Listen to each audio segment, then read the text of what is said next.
cara, esse buraco da influência da questão religiosa na política é muito mais embaixo, né?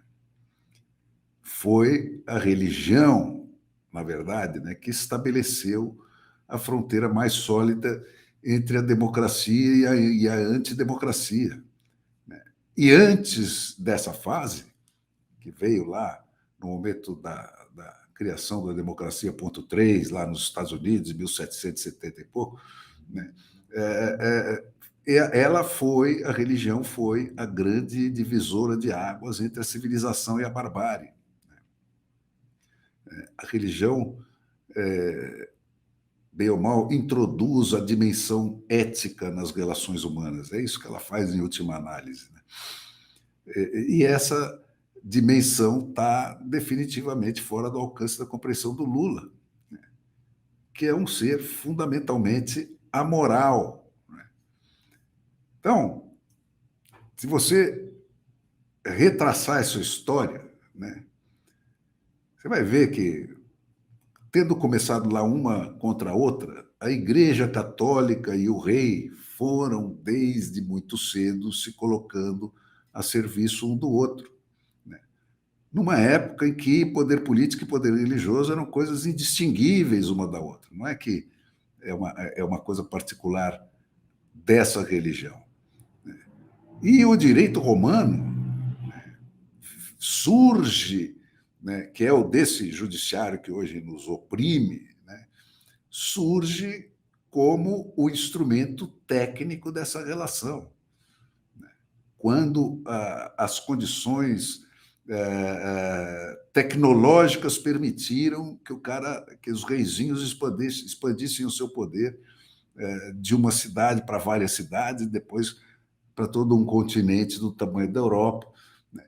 E foi esse o instrumento de normatização dessa servidão, né, do rei, que era também o chefe da igreja, né, oprimindo o resto da população. O papado, que juntou o poder político e o poder religioso na mesma pessoa, durou 1000 anos. E durou 1000 anos porque defendeu as suas prerrogativas com a fúria dos deuses, né? Tudo era permitido. Aqueles horrores da Inquisição, né? Porque o que você estava fazendo? Você estava defendendo a humanidade contra o demônio. E a Igreja Católica, gente, nunca se recuperou totalmente dessa experiência. A Igreja Católica, nessa trajetória aí de 2000 anos dela, instrumentalizou e corrompeu a ideia de Deus. A Igreja Católica aparelhou a ideia de Deus como instrumento de conquista de poder.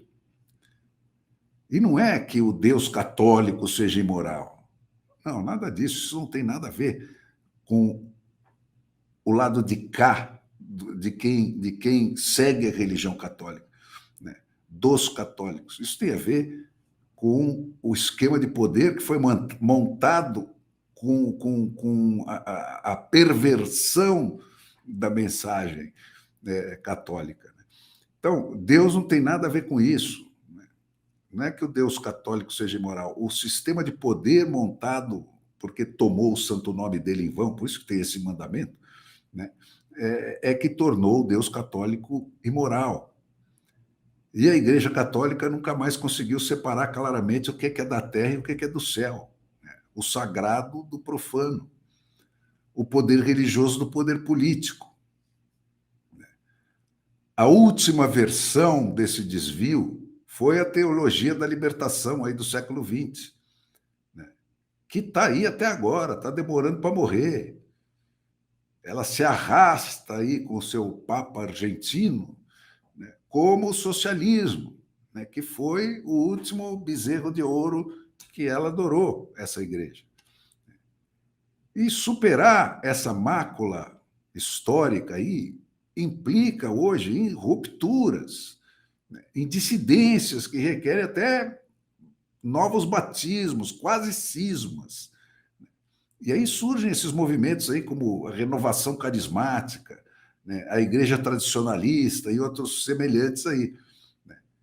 Então, o catolicismo de sempre, moral e ético, é, até hoje, um catolicismo de resistência, que está acuado, né?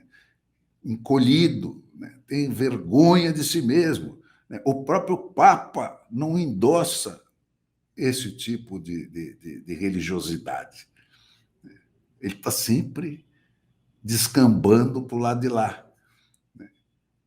E o protestantismo reforma, por isso que chama reforma protestante, essa ideia de Deus que o catolicismo perdeu, perverteu. Diante da memória dos horrores da Inquisição, que é ali, no momento em que se dá o nascimento do protestantismo, aquilo estava lá, né? Ele separa, o protestantismo separa o pensamento do ato. Né? E, com isso, acidentalmente, ele formaliza a fronteira entre o individual e o coletivo. Porque a igreja que entrava, como o Alexandre de Moraes está fazendo hoje de novo, né, no seu pensamento, pensou ou não pensou? Ele pensou em dar um golpe, por isso eu vou jogar ele na fogueira e tal. Isso justifica a tortura, porque não tem como provar se você pensou ou não pensou. É uma discussão infindável. E o protestantismo, o que ele fez foi principalmente isso. Ele botou essa fronteira, né, entre o pensamento e a ação. A ação pode ser julgada, o pensamento é de cada um. E isso é que formaliza a figura do indivíduo. E esse indivíduo tem um círculo que deve ser impenetrável, só dele, o que implica em obrigações para o Estado que nunca existiram antes. E é disso que trata a democracia moderna.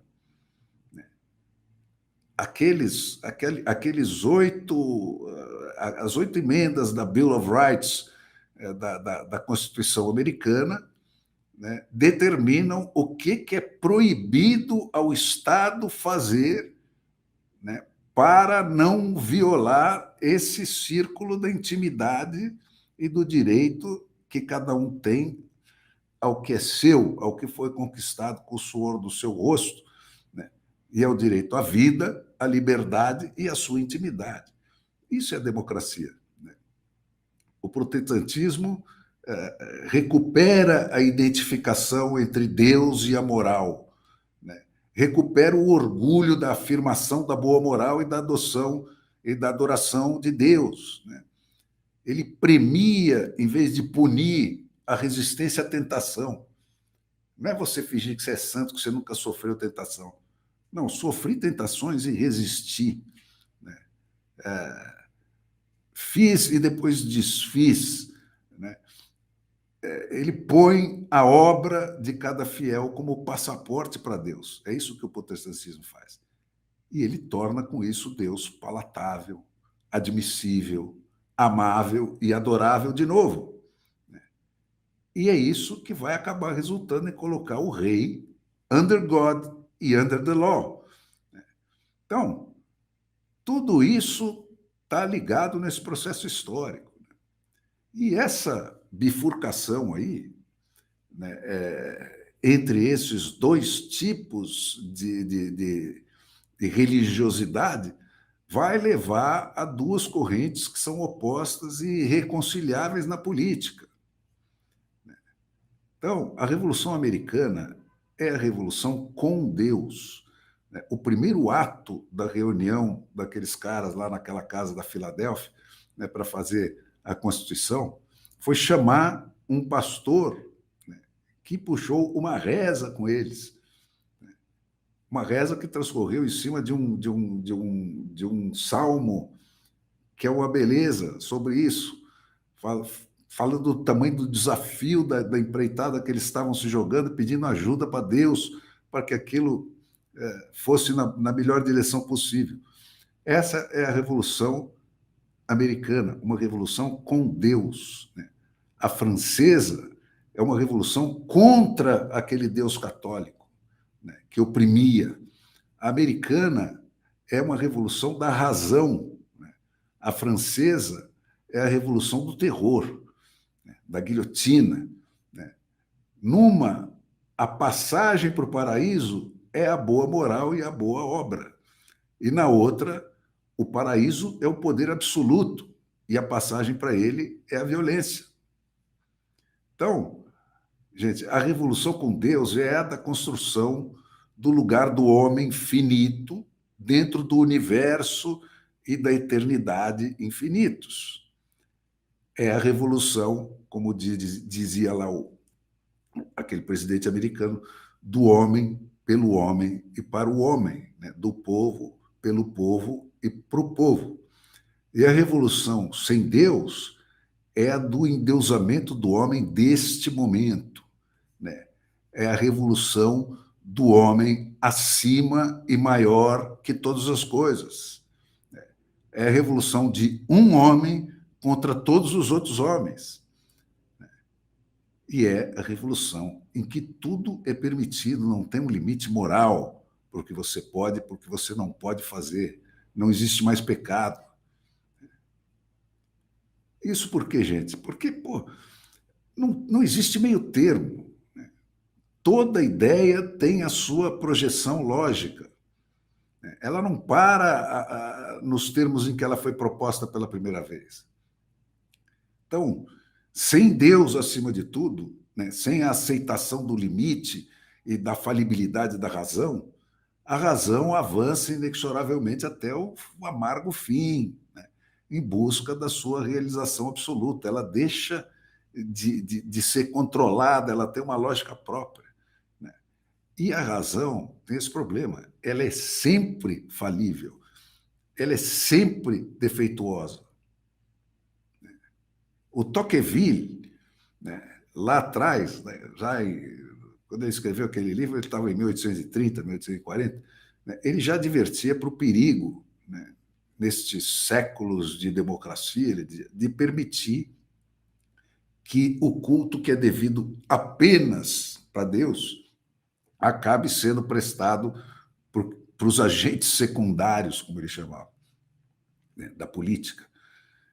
Ele dizia que quando a religião é destruída, a dúvida toma conta das porções mais elevadas da inteligência e paralisa parcialmente todas as outras.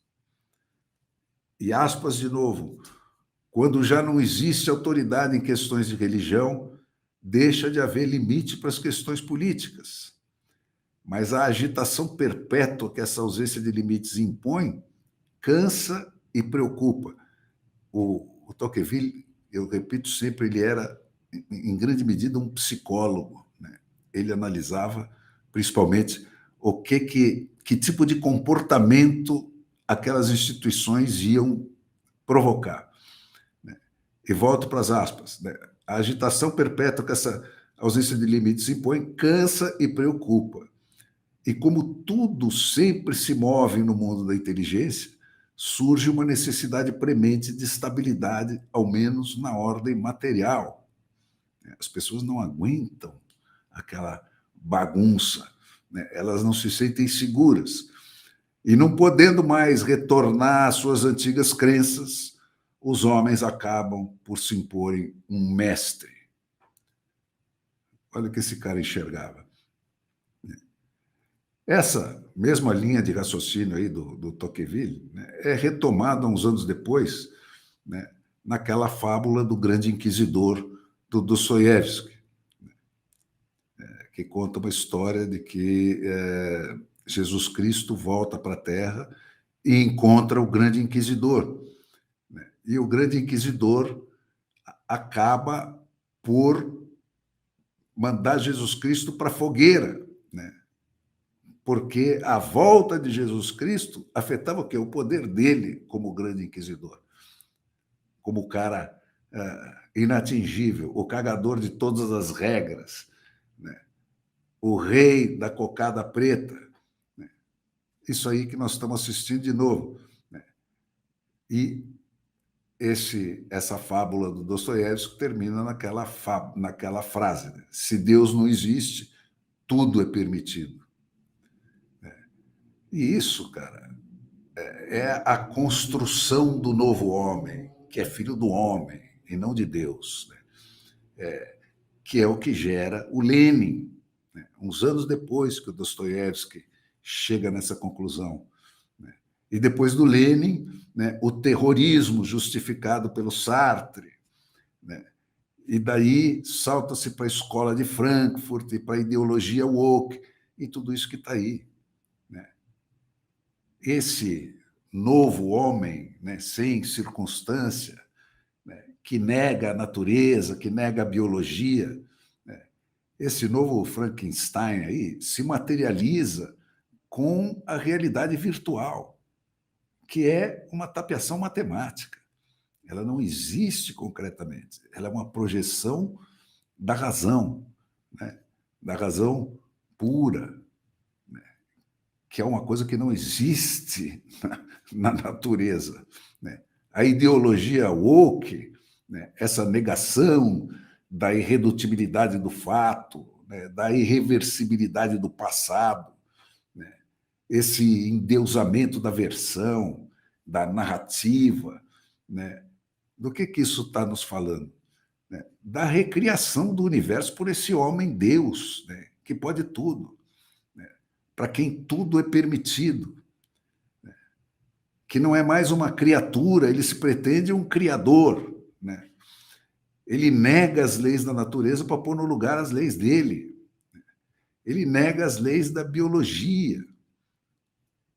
Em última instância, o que ele está fazendo é negar o mundo criado por Deus, né? Porque ele se colocou no lugar de Deus, né? E é nisso, gente, que estão as raízes, né, do confronto entre democracia e antidemocracia, e entre civilização e barbárie. E o lulismo está no meio disso e não sabe. Ele é consequência e não é causa, ele é produto desse confronto. E para esse confronto não tem reconciliação possível. Não há o que a dona Lisiane, ou todo o dinheiro da JBS, somado ao de todos os outros campeões do Lula, possa fazer para superar essa brecha, né, entre uma humanidade com um limite moral e uma humanidade sem limite nenhum. Isso é a fronteira entre a civilização e a barbárie. E só uma das duas vai prevalecer. É um duelo final. Entram dois, só sai um.